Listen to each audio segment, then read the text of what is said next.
Доброе утро. Я рад вас всех видеть.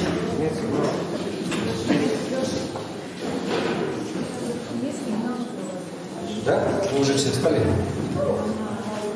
Давайте мы благословим сегодняшнее собрание, мы помолимся и прославим Господа.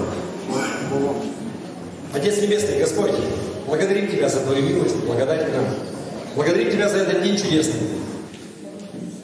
за солнце, за тепло. Господи, мы просим Тебя, благослови сегодняшнее собрание, как мы благословляем. Господь, мы ожидаем от Тебя. Мы ожидаем, что Ты будешь двигаться, как Ты хочешь.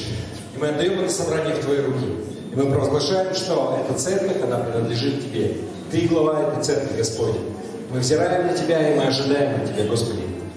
Просим Тебя, Господь, дай нам пережить Твое присутствие, дай нам пережить встречу с Тобой, дай нам уйти отсюда так, чтобы мы что-то получили от Тебя во имя Иисуса.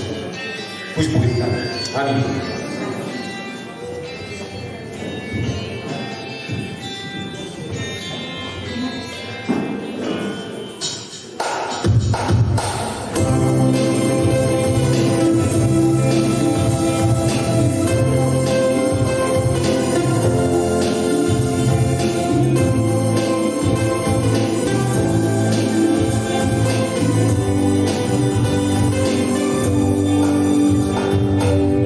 Танцуй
устах хвала Тебе, Господь святой,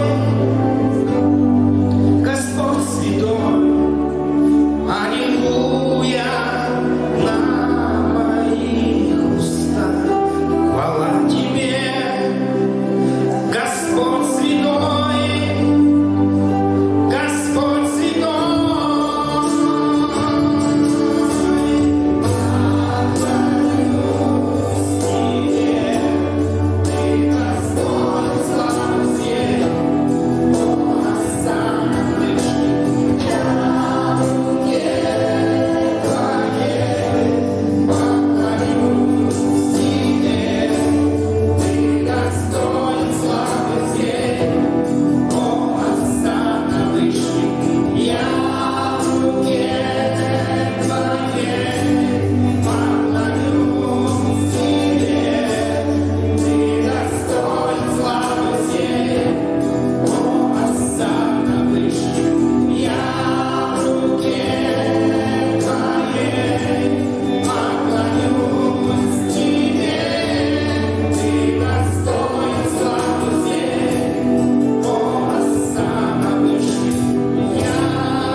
Что мы дети Божьи и приходим к Нему как дети.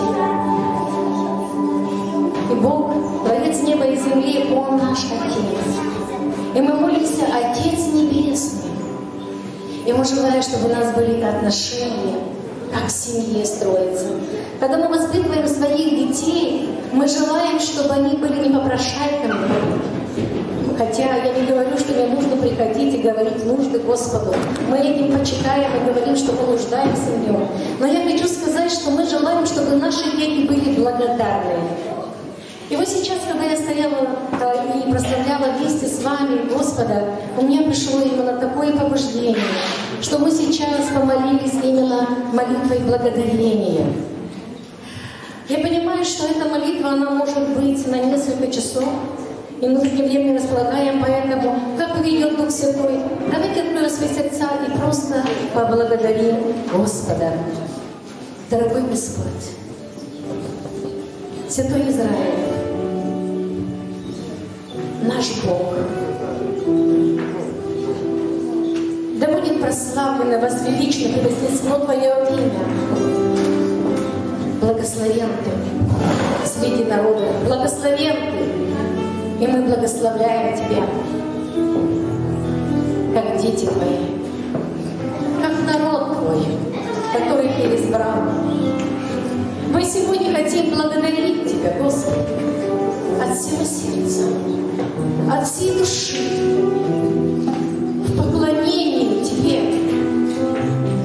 сказать спасибо за то, что Ты нас предизбрал, предопределил к подобными Сыну Твоему и прославил. И сейчас Христос, надежда славы в нас. Мы благодарим Тебя, Господи, что от Тебя ничто не было закрыто от начала. Но Ты настолько возлюбил человека, что отдал Сына Своего Единородного, чтобы никто не погиб, но имел жизнь вечную. Благодарим Тебя, Господи, за Твои вечные цели, за Твое вечное предназначение, предопределение для нас. Мы благодарим Тебя, Господь, за Твою бесценную, драгоценную жертву и пролитую кровь за нас. Благодарим Тебя, Господи, что бесчисленное количество грехов и беззаконий Ты смыл своей кровью. Благодарим Тебя, Господь, за те страдания, чтобы мы не страдали, за ту нищету, которую Ты обещал, чтобы мы были богаты. Мы благодарим Тебя за крест, за то, что Он принес за эту победу. Благодарим Тебя, Господь, что у нас есть будущность. И не видел того глаза, не слышало ухо, не приходило то на сердце, что Бог приготовил любящим Его. Благодарим Тебя. Спасибо Тебе, Господь, за Твое человеколюбие, за Твое долготерпение, за Твою благость, за Твою святость, за Твою праведность, за Твою верность, Господи. Даже если мы не верны, Господи, Ты не можешь отречься от Тебя. Это Твоя сущность, Твое естество, часть Тебя. Ты верный Бог. И поэтому мы можем стоять на Твоих обетованиях, на слове, которое Ты нам дал, за что мы благодарны чрезмерно. Мы можем стоять на этом твердо, уповая, что каждое Твое слово и обетование во Христе Иисусе, да и аминь. Благодарим Тебя, Господи. Спасибо Тебе. Спасибо Тебе за все. Благодарим Тебя, что мы в Тебе сокрыты. За Твой покров над нами, над семьями нашими. За то, что любящий Тебя, говори слово, все содействует ко благу. И Ты благословляешь любящих Тебя до 1000 родов. Господи, спасибо Тебе, что наши дети, наши внуки, правнуки до 1000 рода благословлены, потому что мы призвали имя Твое или сердце Твое. Господи, благодарим Тебя. Спасибо Тебе, что мы можем стоять в Твоем святом присутствии. Каждую минуту жизни можем приходить к Тебе, наполняться Тобою, жить Тобою. Господь, спасибо Тебе, что мы знаем и уверены, что мы в Твоем ковчеге, в Твоей лодке, Господи, что Ты всегда с нами, Ты впереди нас. Ты идешь как стенарушитель, если какие-то преграды идут впереди нас. Да будет это так, Господи, и в дальнейшем. Мы, Господь, молимся, мы уповаем на это. Мы верим в это Слово, Господи. Благодарим, что враг не может нас достать, потому что мы в Тебе закрыты. Благодарим Тебя, Господи, что Ты дал нам Духа, Господь, Духа любви, Духа самообладания, но не Духа страха, но Твоя любовь. Совершенная любовь изгоняет всякий страх, который сейчас в мире наполняет все. Твоя любовь. И Ты эту любовь излил в наши сердца Духу Своим. Благодарим, Господи, наполняй нас более и более Своей любовью. Господи, мы можем благодарить Тебя за все. И это будет правильно, потому что это и есть Твоя воля. За все благодарить. Спасибо Тебе, Боже. И за это здание мы благодарим Тебе. И за тех людей, которые были чувствительны к Духу, которые послушались, Господь, на Твой призыв и начали строить, и вкладывали свои финансы и время, Господи. Благодарим, что мы сейчас в тепле можем здесь собираться, Господь. Благодарим Тебя. Спасибо Тебе за лидеров, спасибо Тебе за верных, кто жертвует, Господи, всегда. Кто заботится о народе Твоем. Благодарим Тебя, Господи, что мы в теле. И взаимоскрепляющие связи, Господь, развиваются между нами. И мы как тело, Господь, в Тебе. Мы и есть тело Твое, Господи. Мы благодарим Тебя за Израиль. Мы благодарим Тебя, Господи, за этот народ, который донес веру в живого Бога, который, Господь, написал это слово под водительством Духа Святого, Святое Писание. Благодарим Тебя, Господи. Спасибо Тебе, что это природные ветви, а мы, Господи, привитые, и у нас один корень. Мы благодарим Тебя, Господи, что Ты это не сокрыл от нас, и мы теперь народ Твой, народ святой. Слава и хвала Тебе, Господи. Мы благодарим Тебя за эту республику, в которой живем. Прекрасную, Господи, благословенную, богатые недра, которые здесь, и богатые, Господь, люди, их сердца открытые. Мы благодарим за каждого человека, Господи, спасибо, с которым мы сталкиваемся в жизни. Мы благодарим за каждого брата и сестру, Господи. Это как камушки для нас, и ничего не бывает случайного. Мы не можем возрастать, если не будет вокруг нас людей. Мы благодарим Тебя, Господи, за каждого человека, с которым мы повстречались. Благодарим Тебя за начальство и власти. Спасибо, Господь, что Ты их ведешь, направляешь, управляешь, Господи. И наш город, он все с каждым годом все лучше и лучше. И многие высотки красивые возвышаются, и дороги все лучше становятся, Господь. Благодарим Тебя, Господь, за преуспевание и процветание жителей этого города, Господи. Спасибо Тебе, Господь, за спасение, Господь. И что Царство Твое распространяется все шире и шире. Что Ты поднимаешь армию свою, Господи. Благодарим Тебя. Спасибо Тебе, Господь. За все благодарим Тебя. За то, что ранами Твоими исцелены, Господи. За то, что каждую нужду мы можем прийти и сложить у ног Твоих. И мы знаем, Господь, что она будет отвечена, если мы молимся по Слову Твоему. И поэтому, Господь, мы сегодня ничего не просим. Мы просто благодарим Тебя за все ответы на молитвы наши. Благодарим Тебя, Господи. Ты даешь больше, о чем мы можем помышлять. Спасибо Тебе, Господь. Мы просто принимаем с благодарностью все те обетования, которые Ты сказал нам в Своем Слове. И да будет так во имя Иисуса Христа. Аминь.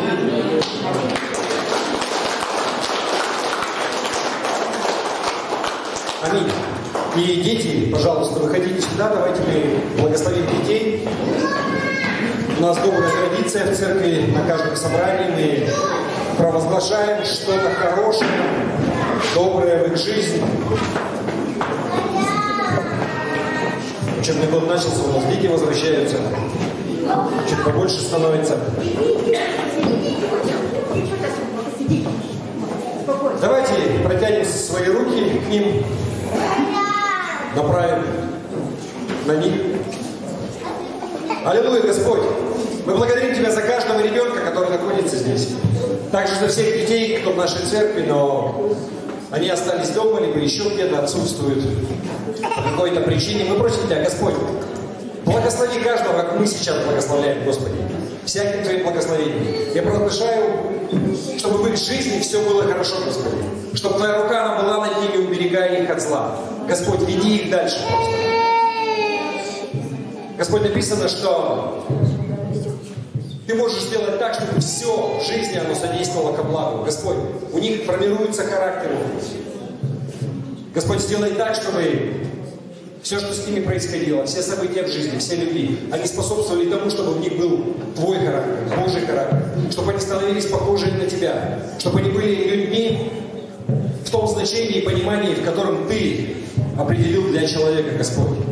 Я прошу Тебя, чтобы для каждого из них исполнилось то предназначение, которое Ты имеешь для них, Господь, во имя Иисуса.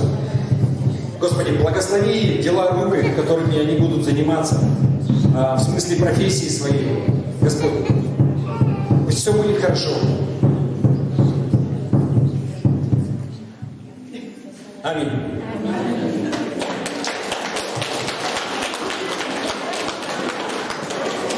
Слава Богу! Я рад вас видеть всех еще раз, всех приветствую.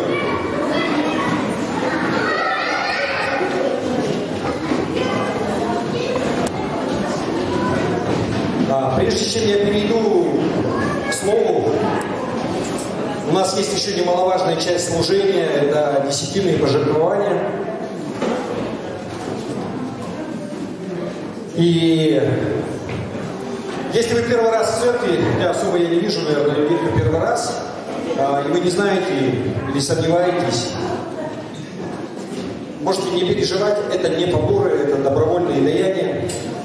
Если вы не первый раз, вы знаете, зачем и почему вы это делаете, пусть Господь благословит вас обильно, можно уже попросить ведра пустить. Также десятинные пожертвования можно давать в электронном виде. И у нас в группе есть реквизиты, по которым можно осуществить перевод. Пусть Господь благословит вас обильно. Аминь.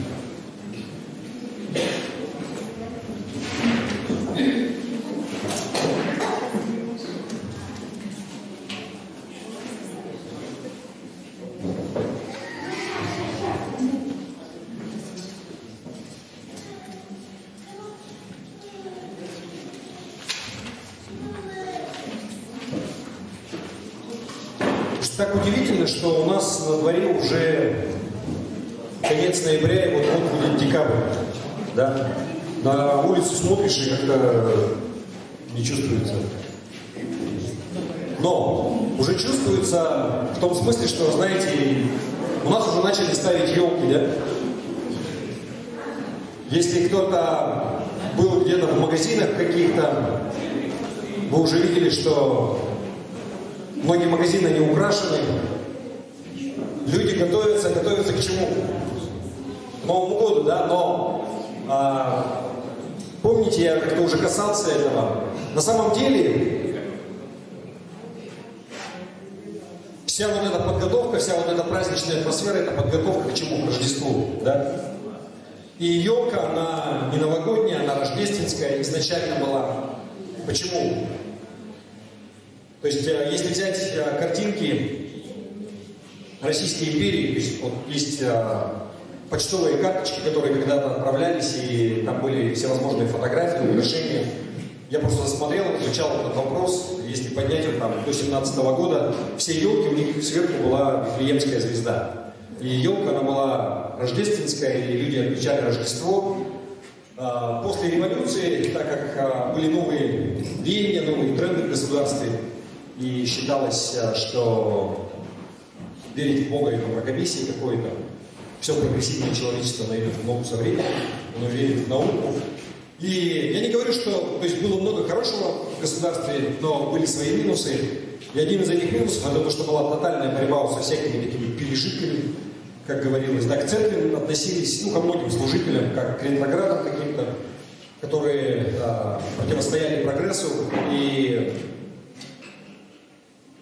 вместе с этим началась борьба, да, то есть со всеми церковными праздниками, в том числе с Рождеством. И так как 25 декабря и 1 января, они очень рядом, да, у нас просто заменили рождественскую елку на новогоднюю елку, вместо Вифлеемской звезды поставили красную звезду. И мы все воспитаны на этом, да, и как бы чувствуем себя прекрасно.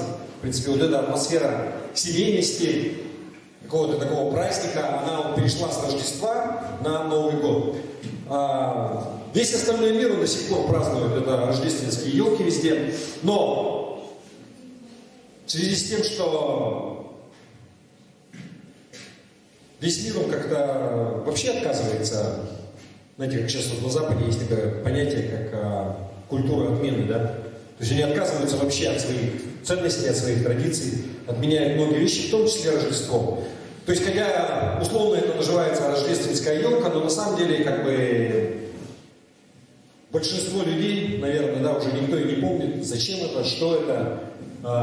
Магазины украшаются, площади украшаются просто потому, что так принято, или потому что нужно наконец-то начать большой сезон распродаж, потому что многие магазины, они делают основную выручку в этом. То есть, как бы, все носит такой оттенок коммерциализации. Но, тем не менее, да, уже начали готовиться. Везде. Вы согласны?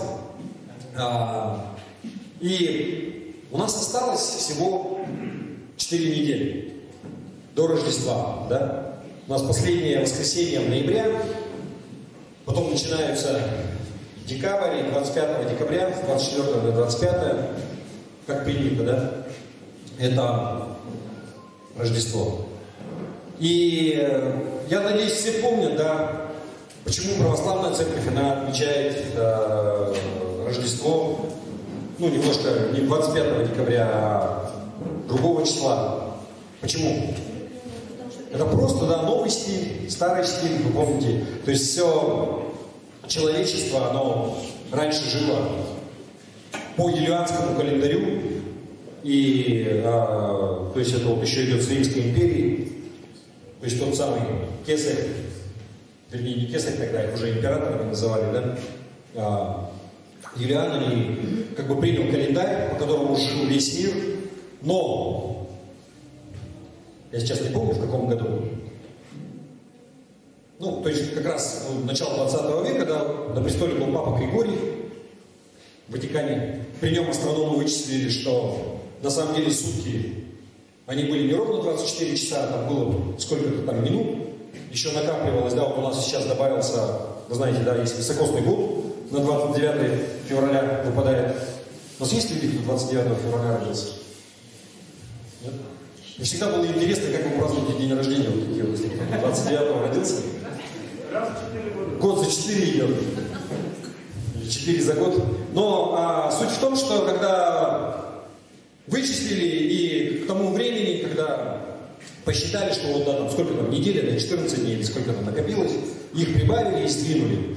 И весь мир перешел на новый григорианский календарь, по которому сейчас живет также Россия, наше государство. То есть мы, вообще на самом деле Россия она перешла в 17 году уже при советской власти, но православная церковь она отказалась переходить, потому что, ну, вы сами понимаете, конфликт интересов, какие-то там католики что-то там установили, ну как-то не очень как-то переходить на католические календари. Поэтому православная церковь она до сих пор живет по юлианскому календарю.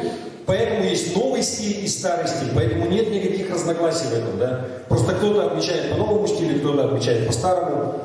Вы помните, да, то есть у нас также революция была 25 октября, Великая Октябрьская, праздновали всегда 7 ноября. То есть это вот так же сдвинулось по новому, по старому. Поэтому Рождество, но 25 декабря. И к чему я это все говорю? Что, знаете, люди, они готовятся. Готовятся почему? Ну, то есть что-то украшают, что-то готовят. Вспомните, вот как, если вы для семьи, для детей готовят подарки, это нечто особенное, да? То есть сейчас мы на Новый год готовим, но на самом деле должны к Рождеству готовить. Подарки они рождественские, да? Что-то особенное. И вот недавно меня тоже спросили, вот многие церкви, у них есть такое понятие адвент. Такое иностранное, с одной стороны, слово, но многие католические церкви, многие протестантские церкви, они празднуют это, да, это 4 недели до начала Рождества, и каждое воскресенье, то есть 4 воскресенья, то есть там первый адвент, то есть это вся суть чего это, мы как бы, я сейчас не хочу в это вдаваться, у нас не было такой традиции в нашей церкви непосредственно, хотя у нас есть, у меня есть пастора знакомые, есть церкви, где это действительно празднуется, и Рождеству придается прямо такое значение, знаете, хорошо это или плохо, я думаю, наверное, хорошо даже. Потому что они с таким трепетом и благоговением относятся к празднику Рождества. И когда ты готовишься, когда вот вся суть вот этих приготовлений, ты готовишься, ты ожидаешь, и потом вот это чувство праздника, оно приходит. Потому что если ты не готовишься, ничего не делаешь, и для тебя это просто еще один день в календаре, как бы, да, ну был, ну поел оливье там, как бы, да. Вы понимаете, да, то есть люди готовятся. И вы знаете, сегодняшнее вот место Писания, которое я бы хотел затронуть, оно говорит о том, что Господь Бог, Он так усмотрел, чтобы подготовить людей, подготовить народ, подготовить человечество к приходу Иисуса Христа. То есть вот подобным образом можно сказать, как вот люди, они готовятся сейчас, вообще к тому, чтобы люди, они приняли Христа, Господь Он также готовил. Давайте мы прочитаем просто место Писания сначала, к которому я буду обращаться. И наверняка мы все его читали, это Евангелие от Луки, прямо с 1 главы, с 1 стиха. Что такое Евангелие вообще? Евангелие это благая весть, да? Добрая весть, благая весть. О ком? Об Иисусе Христе. Что Он пришел в этот мир, да? То есть на самом деле это благая весть Иисуса Христа для народа. И вот смотрите, интересно, да? Давайте мы прочитаем, как оно начинается. Луки 1 глава с 1 стиха. Как уже многие начали составлять повествование о совершенно известных между нами событиях, как передали нам то бывшие с самого начала очевидцами и служителями слова, то рассудилось и мне по тщательному исследованию всего сначала по порядку описать тебе достопочтенный Теофил, чтобы ты узнал твердое основание того учения, в котором был наставлен. Во дни Ирода, царя Иудейского, был священник из Ариевой череды, именем Захария, и жена его из рода Ааронова, имя ей Елисавета. Оба они были праведны пред Богом, поступая по всем заповедям и уставам Господним бесспорно. У них не было детей, ибо Елисавета была неплодна, и оба были уже в летах преклонных. Однажды, когда он в порядке своей череды служил пред Богом по жребию, как обыкновенно было у священников, досталось ему войти в храм Господень для кождения. А все множество народа молилось вне во время кождения. Тогда явился ему ангел Господень, стоя по правую сторону жертвенника кадильного. Захария, увидев его, смутился, и страх напал на него. ангел же сказал ему: не бойся, Захария, ибо услышана молитва твоя, и жена твоя Елисавета родит тебе сына, и наречешь ему имя Иоанн, и будет тебе радость и веселье. И многие о рождении его возрадуются, ибо он будет велик пред Господом. Не будет пить вина и секира, и Духа Святого исполнится еще от чрева матери своей.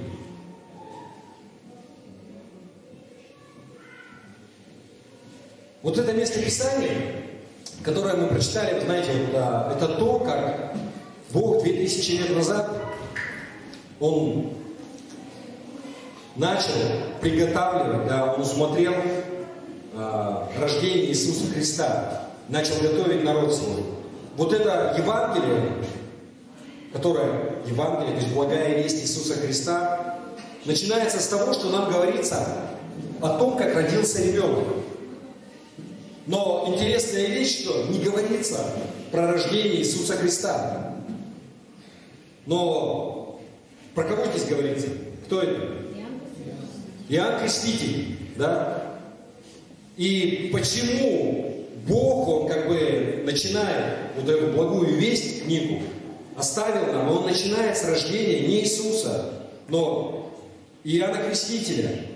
И Лука, он сам указывает причину, да? Вот в 3 стихе он говорит: «То рассудилось и мне по тщательном исследовании всего сначала по порядку описать тебе». Лука, он не был учеником Иисуса, и он не был свидетелем жизни Иисуса. То есть он не ходил с ним. Вот эти все события, которые он описывает, они произошли без его непосредственного участия. Лука, он был из язычников, который покаялся и пришел в веру уже после воскресения Иисуса из мертвых, после того, как его распяли. Поэтому он здесь пишет, что рассудилось мне при тщательном исследовании. То есть он начал задавать вопросы. Он ходил, все люди, кто непосредственно был свидетелем жизни Иисуса, они еще жили, они были вокруг. И он ходил, он спрашивал. Он спрашивал Матвея, Петра, там, Марию. Всех, кто видел это, да, он исследовал, и потом он решил это все записать, чтобы донести нам, да. И он был водим Духом Святым. И как он сам говорит, да, здесь, по порядку описать тебе, чтобы все было по порядку, с самого начала, как все шло, своим чередом, да. И самое первое, с чего он начинает, это рождение Иоанна Крестителя. Он поставил Иоанна первым, не Иисуса. Почему? Потому что Иоанн, он был перед Иисусом. Он исполнил то, что Бог он запланировал вот с самого начала, еще до того, как Иисус придет. И вы знаете, что Иисус, он исполнил более 300 пророчеств, которые были даны. Тоже вот недавно меня спросили по этому поводу. У меня было пару проповедей отдельных на эту тему. И чем отличается вообще христианство от всех остальных религий, которые существуют? Одно из самых главных. Вы знаете, вот, например, за 500 лет до Христа, то есть был человек по имени, забыл я имя, Сиддхартха, которого мы знаем как Будда, да? Вот он просто жил, он достиг просветления, как он говорит, то есть он основал религию, у него куча последователей было. И эта религия, она существует до сих пор. Но никто про него не говорил за сотни и за тысячи лет, что вот такой человек, он родится, что он сделает, каким образом он родится, где, от кого, какая родовая у него будет, какой обет он примет, кем он будет, как он умрет, и так далее, и так далее, и так далее. 500 лет после Христа то же самое, да. Был человек, который основал религию, очень похожую на христианство, где-то там знаете, переплетается Мухаммед.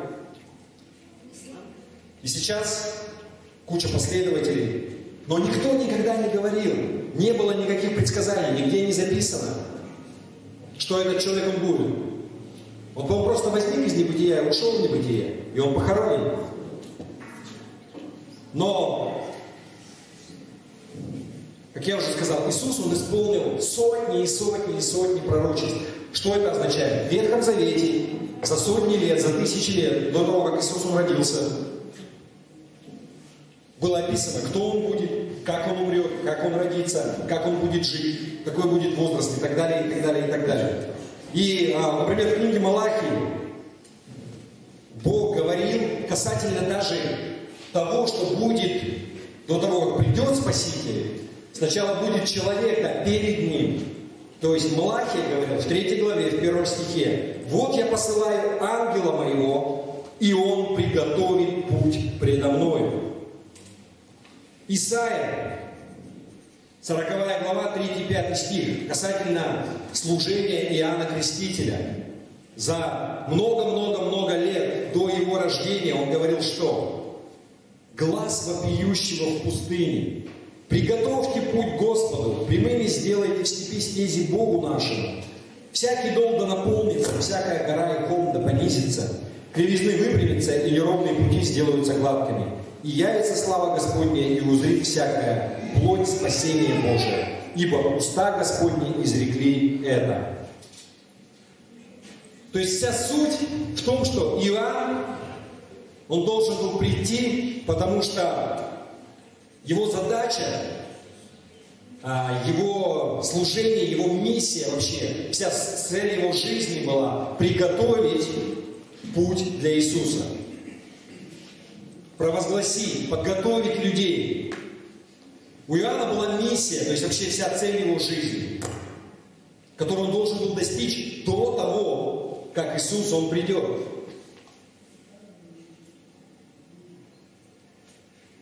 Луки, 1 глава, 17 стих.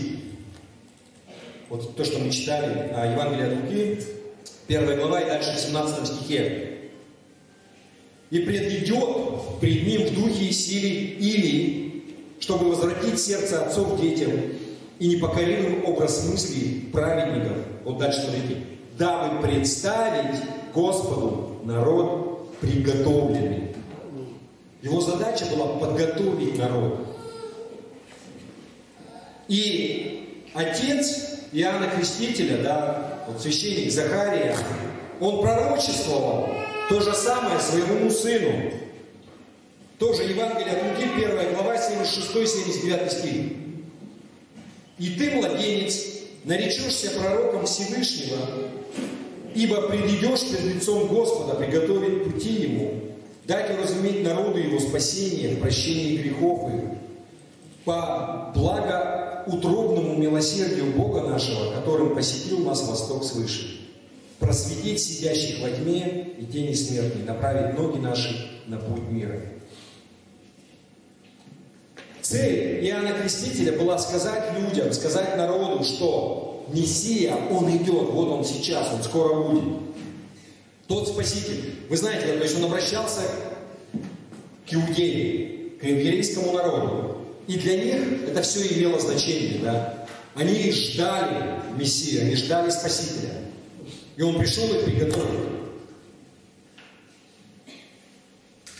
Что придет тот, кто принесет знание о спасении и само спасение и прощение от грехов. И это то, что вот в Иоанна 1 глава 29 стих. Давайте мы прочитаем. «На другой день видит Иоанн идущего к нему Иисуса и говорит: вот Агнец Божий, который берет на себя грех мира». То есть они потом встретились, он указал на него и говорит: вот это тот, о котором я говорил, о котором я проповедовал, и он возьмет, на себя грех мира. И это была часть послания Иоанна. Еще раз. Задача и работа Иоанна была для того, чтобы приготовить народ, чтобы он увидел Иисуса. Кто он такой? Почему это нужно было? Почему это вообще важно? Зачем это? Знаете, один из философов как-то сказал, что люди видят только то, что они подготовлены увидеть. Если перефразировать, можно сказать, что люди видят только то, что они готовы или хотят увидеть. То, что они ищут. Я вот такой пример приведу. В одной деревне перед Рождеством отец взял своего маленького сына, и они поехали в лес спилить рождественскую елку.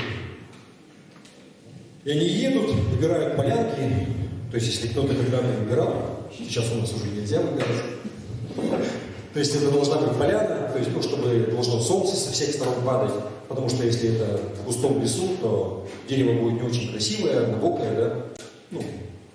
Ветки обычно растут у нас с солнечной стороны, и они, то есть, ищут. Отец нашел красивую елку, то есть кудрявая, лохматая, небольшая. Сыну не нравится. Едут дальше.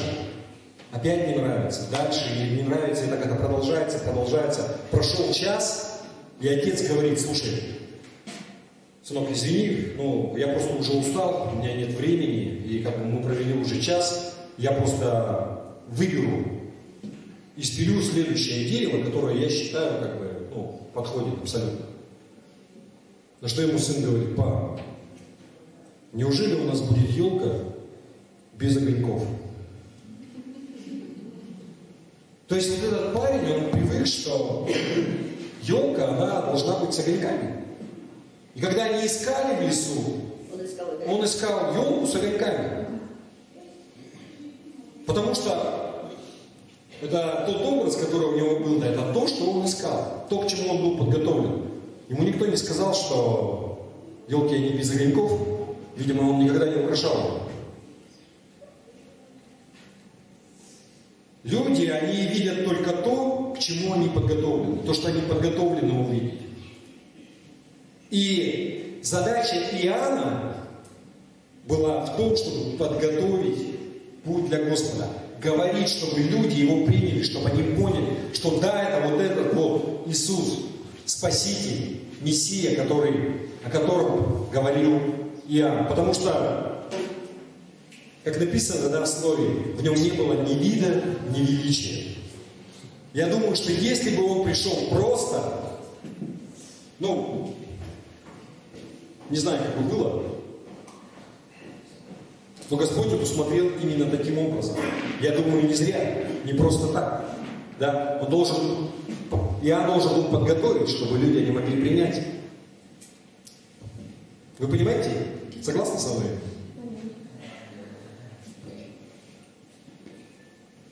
Вы знаете, то же самое можно сейчас наблюдать, когда я не очень активный человек в соцсетях. Это мягко сказать. В смысле, меня там... То есть я присутствую для того, чтобы читать чужие соцсети, да, например, комментарии. Сам я никаких комментариев нигде не оставляю и, может быть, намеренно.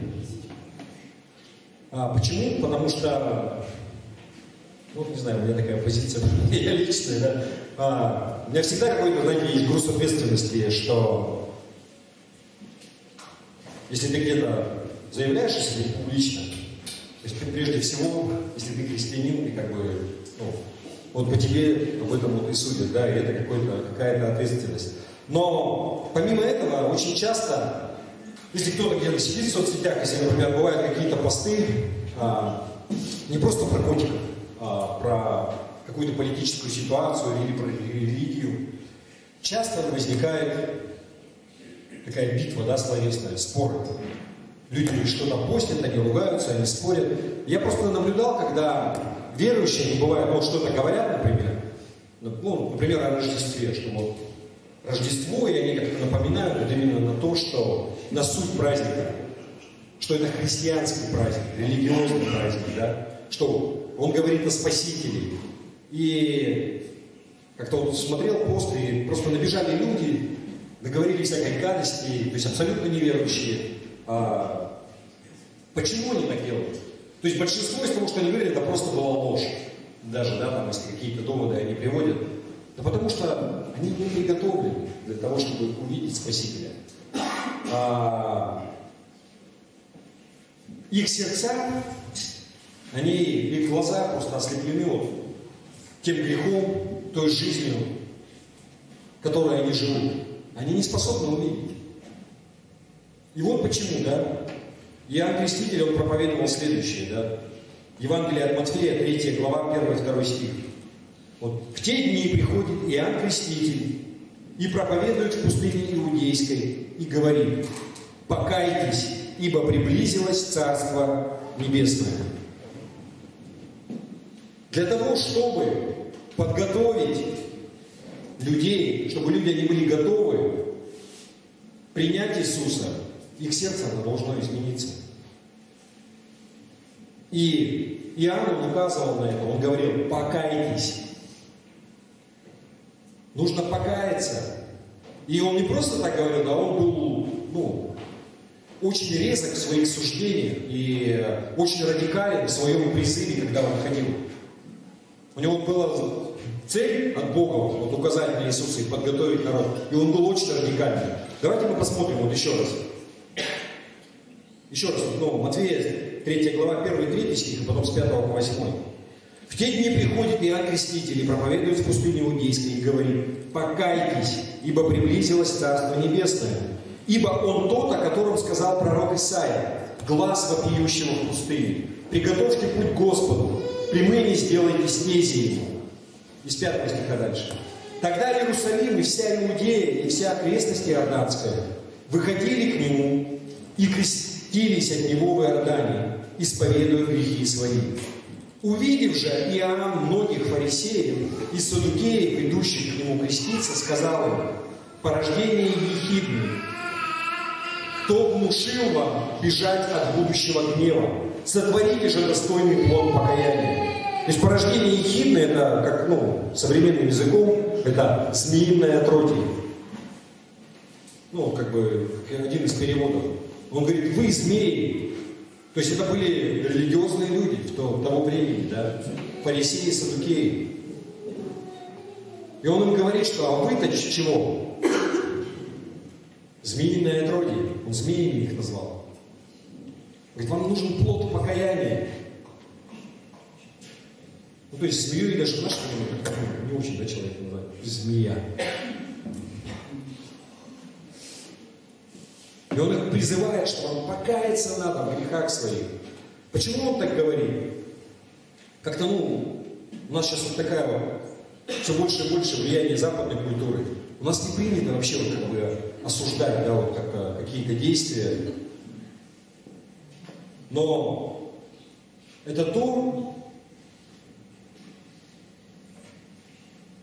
для чего Иисус, Он пришел, чтобы принести вот в этот мир. Помните, Иисус, Он называл сам, да, фарисеев, как Он говорит, гробы окрашенные.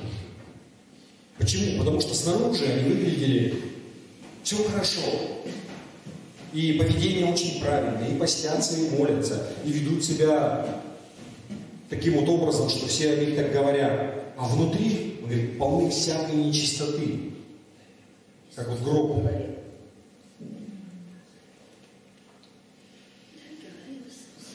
Иисус говорил то же самое. Вот смотрите, Евангелие от Луки, 13 глава. Нет, говорю вам, 13 глава, 3 стих. Нет, говорю вам, но если не покаетесь, все также погибнете. Еще раз. Либо покайся, либо ты погибнешь. Иоанн, он сначала ходил, он подготавливал, он говорил то же самое, да? Вам нужно покаяться, признать себя грешником, отвернуться от греха для того, чтобы принять Иисуса. И потом Иисус, Он пришел и говорит, что либо покаетесь, либо погибнете. Ну и погибнете, я не знаю, не хочется прям такое слово говорить, сдохните, да? Но он такой вот оттенок несет. Вот погибнуть как-то, не знаю.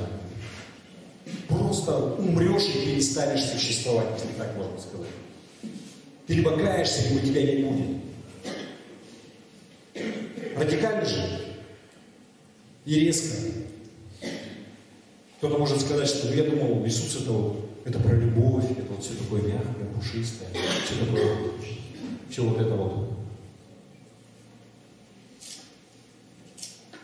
Да, Иисус это про любовь, и Он заботится о тебе, Он любит тебя. Но для того, чтобы Он мог спасти тебя, ты должен измениться. В том смысле, что ты должен покаяться. Без этого вообще никак.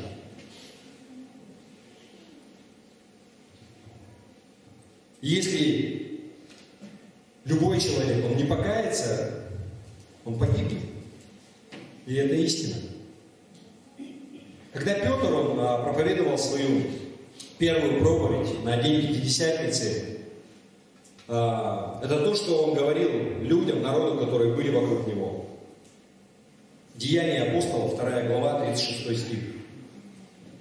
«Итак, твердо знали весь дом Израилев, что Бог соделал Господом и Христом всего Иисуса, которого вы распяли». То есть Бог, Он сделал Мессией того самого Иисуса, вот здесь про это говорит, которого вы распяли.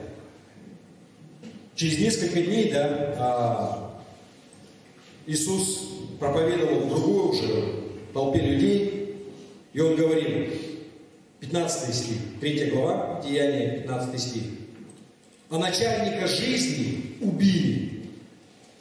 Всего Бог воскресил из мертвых, чему мы свидетели».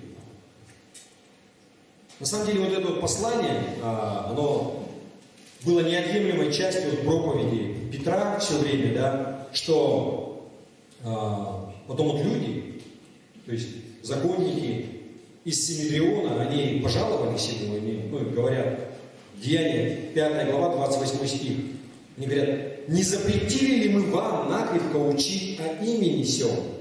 И вот вы наполнили Иерусалим учением вашим, и хотите навести на нас кровь того человека. Мы же вам запретили говорить про Иисуса. А вы ходите, учите, еще и говорите, что вот того самого, которого вы убили, это и был Спаситель. Представляете, какой ужас. Они ждали Спасителя, который придет и спасет Израиль. И не заметили его. И убили его. Того, которого ждали. Но они были виновны. Они убили Сына Божьего. Это была их вина. Вы помните, как Понтий Пилат? Он понимал, что человеку, которого привели, он невиновен. По римским законам на нем не было вины. И он пытался и так увильнуть, и так увильнуть. И уже потом там и убийцу говорит, что, как последний такой довод, вы помните? Кого вы хотите? То есть был такой обычай, отпустить одного, или вот этого вораву, то есть убийца и разбойник, или вот этого Иисуса. Он думал, что, выбор он очевиден. Потому что вораву, он был ужасен. Он был разбойник, убийца, душегуб. И они выбрали вот этого душегуба. И тогда что он сделал? Умыл руки и сказал, что нет крови на мне, вот этого человека. И они говорили, что его кровь на нас. Я немножко отвлекся, но суть в том, что это была их вина. Но Петр, он их не оставил, он не загнал их в угол и не говорил, что вот вы убили Спасителя и все. Но он им дал путь, чтобы все исправить. Деяния, 2 глава, 38 стих. Петр же сказал: покайтесь и докрестится каждый из вас во имя Иисуса Христа для прощения грехов, и получите дар Святого Духа.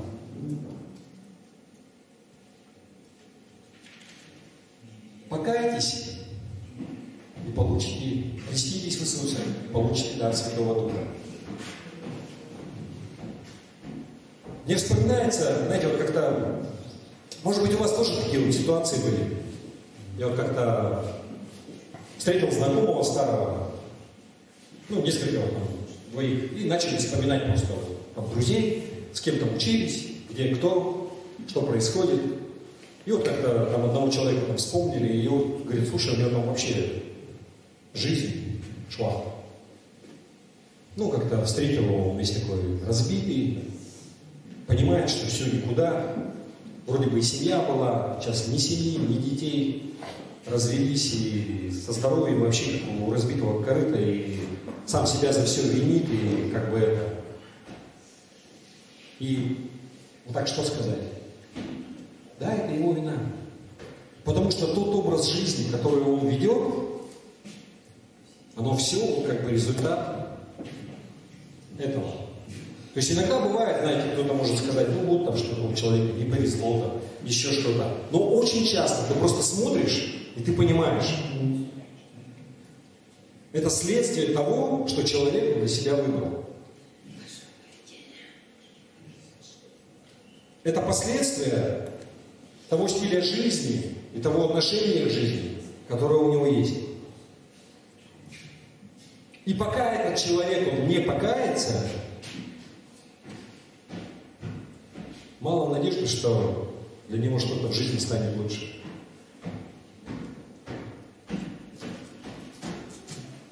И самое первое, что ему нужно сделать, это привести в порядок отношения с Иисусом. Потому что без Иисуса жизнь человека, кто-то может говорить, есть люди, которые там силой воли что-то исправляют, еще. Но я знаете, как на это смотрю? Это когда вот если у человека, ну не знаю, зияет дырка в груди, как в «Терминаторе», когда насквозь можно было смотреть. Не знаю, если кто-то смотрел. И ты пытаешься эту дырку пластырем залепить. То есть лейкопластырь прилепил, и все. Что даст лейкопластырь? Ну, как бы особо он ничего не исправит. Вы согласны? Нужны радикальные меры.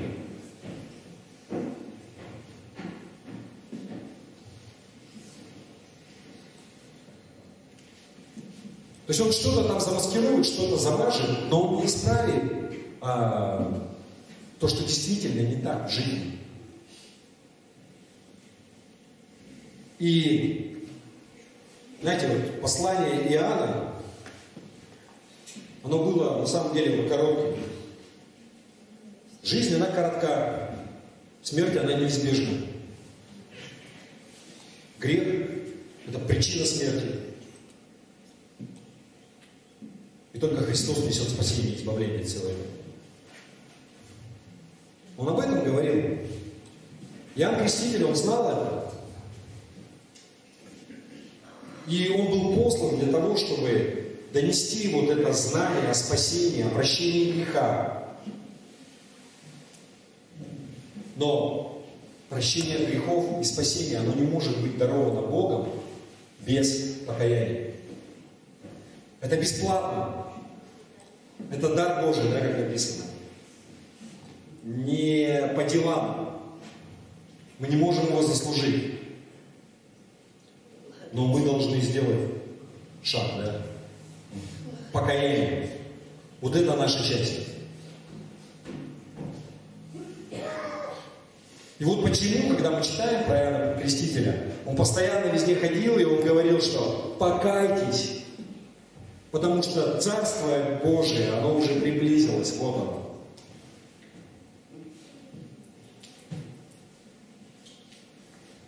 Аминь.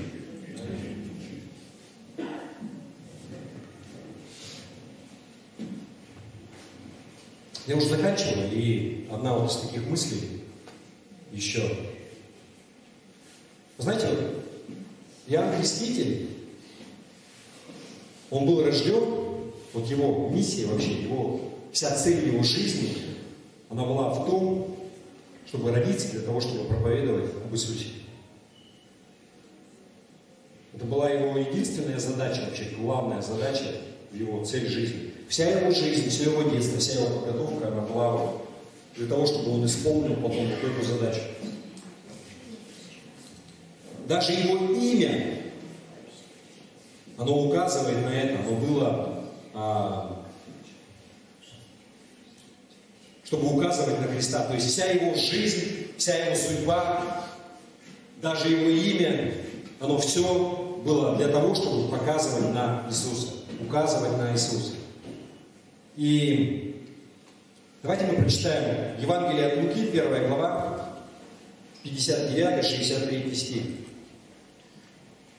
То есть после того, как Иоанн Креститель он был рожден, в 8-й день пришли обрезать младенца и хотели назвать его по имени отца его, Захарию. Но на это мать его сказала: нет, а назвать его Иоанном. И сказали ей: никого нет в родстве твоем, кто назывался бы сим именем. И спрашивали знаками у отца его, как бы он хотел назвать его. Вы помните, да, у Иоанна речь пропала, он стал немой, говорить ничего не мог. Как бы Бог закрыл его, да, на время. И спрашивали знаками у отца, как бы ты хотел назвать его. Он потребовал дощечку и написал: Иоанн, имя ему. И все удивились. Почему? Да, вот родители как бы не сговаривались. Потому что до этого ангел, да, указал. Евангелие от Луки, 1 глава, 13 стих. Ангел же сказал ему: не бойся, Захария, ибо услышана молитва твоя, и жена твоя Елисавета родит тебе сына, и наречешь ему имя Иоанн. То есть это была Божья идея, это был Божий замысел с самого начала, еще до рождения. Как он будет назван, какое у него будет имя, что он будет делать. И почему, какое дело было Богу вообще до этого? Как назовут этого младенца? Потому что его имя, да, в переводе Иоанн означает благодать Божья, да? Бог смилостивился. Ефесянам 2 глава, 8 стих, Павел пишет: «Ибо благодатью вы спасены через веру, и сие не от вас, Божий дар». Другими словами, ты и я, мы спасены, потому что Бог, Он благой. Потому что по благодати Божией. И Бог через свою благодать, через кровь Христа дает нам спасение, да? И имя Иоанна, оно было вот такое вот: Бог, Он благой. Благодать Божья. То есть все это указывало на Иисуса, даже Его имя. Что есть благодать.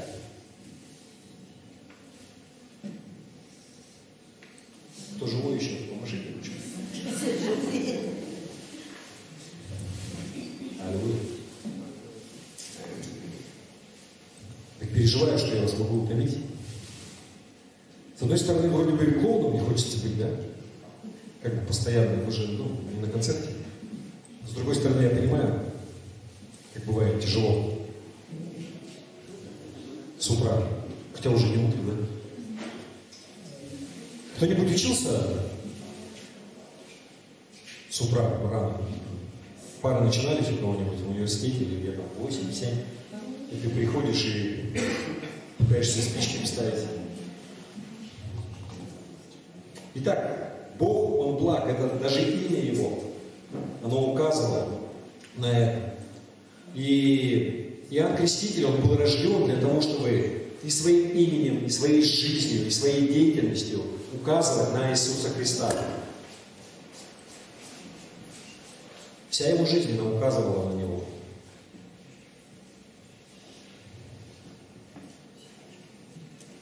Как ты можешь сказать, вот есть такое выражение, да, в христианстве, что мы рождены свыше, да, или мы переродились.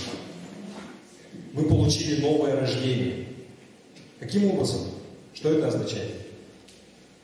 Когда мы принимаем крещение, да, водное, мы погружаемся в воду, то есть мы как бы символизируем то, что мы умерли для греха, для своей старой жизни, и потом, когда мы из воды поднимаемся, вот это вот новое рождение, да, вот ты рожден.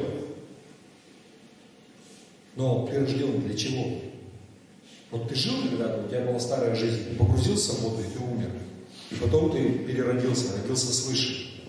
Для чего? Для того, чтобы указывать на Иисуса.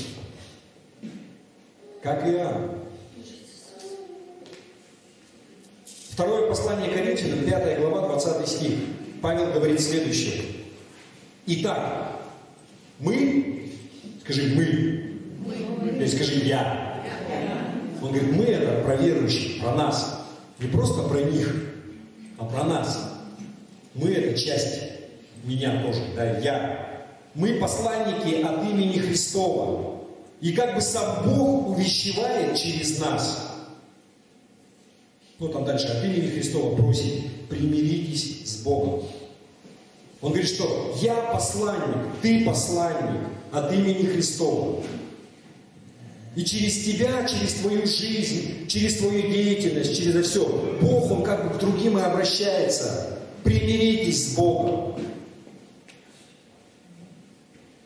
Все в нас должно указывать на Иисуса. Когда люди, они знают нас, узнают нас, они должны понимать, что мы принадлежим Христу. Дальше что? И дальше у них не должно возникать диссонанс в голове. Не должно возникать отторжение. Нет. Если они принадлежат Иисусу, я ничего с этим не хочу иметь дело, да? Нет, наоборот.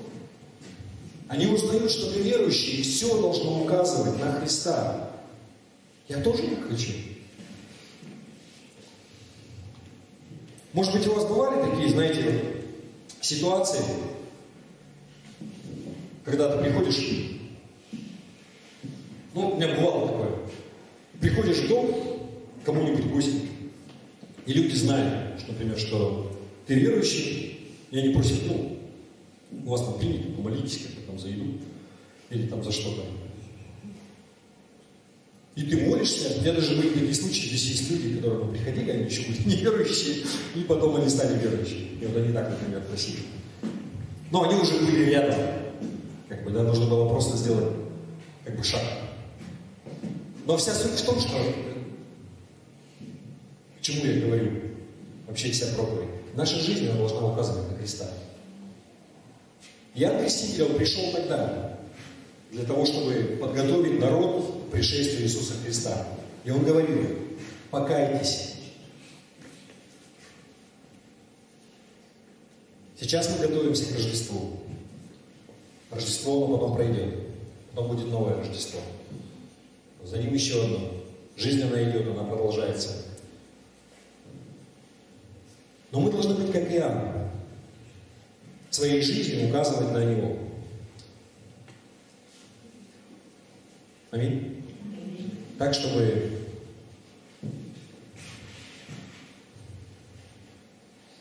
люди, они понимали это, они хотели этого.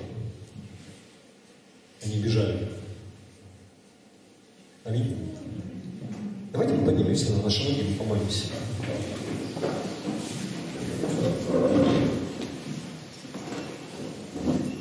Аллилуйя. Отец Небесный, Господи, благодарим Тебя за Иисуса Христа, которого Ты отдал за нас, за Его кровь, за Твой чудесный план, что мы можем, несмотря на наше прошлое, приходить к Тебе и иметь дерзновение такое, обращаться к Тебе, принимать Тебя как Отца, просить Тебя и быть услышанным. Господи, мы просим Тебя,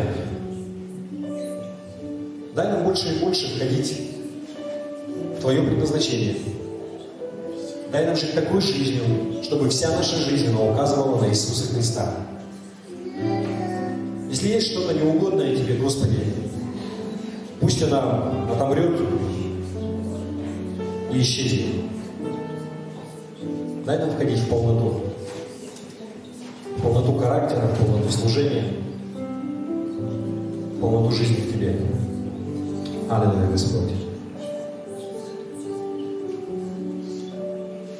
И весь Божий народ сказал аминь.